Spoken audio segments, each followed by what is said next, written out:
In a small town with colorful houses and cobbled streets lived a quiet little girl named Mira. She loved school, stories, and sketching flowers in her notebook. But there was one thing Mira didn't love: her old, broken shoes. They were once bright and beautiful, a gift from her mother.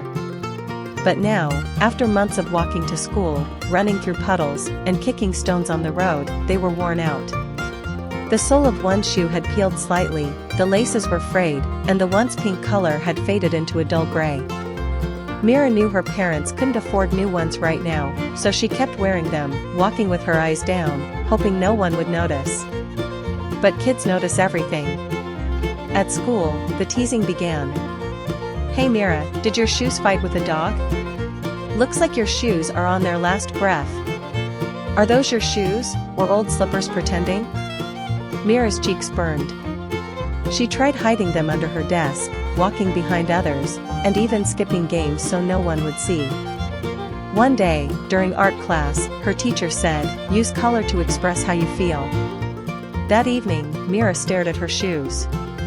A crazy idea danced in her head. The next morning, she woke up early, grabbed her watercolor set, and painted her shoes bright yellow, her favorite color. She added smiling suns on one toe, and tiny stars on the other. Her fingers were stained with paint, and her heart beat fast. When she arrived at school, silence followed her steps. "Whoa! What happened to your shoes?" one girl asked. "Did you paint them yourself?" another gasped. "Yes," Mira said nervously, "they were boring. So I made them happy." Instead of laughing, the kids were curious.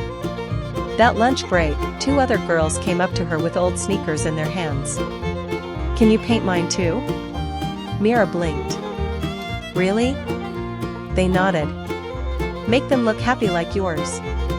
That afternoon, Mira sat under the peepal tree in the schoolyard, brushes in hand, surrounded by kids waiting their turn. She painted rainbows, ladybugs, lightning bolts, and flowers on old, tired shoes. By the end of the week, nearly a dozen kids were walking around in painted shoes, each pair different, bright. Soon, the school gave her a special corner in the art room, the happy shoe spot. Kids could bring their old shoes, and Mira would help them paint something special. She named it the Happy Shoes Club. Every Friday, kids would gather to share shoe stories.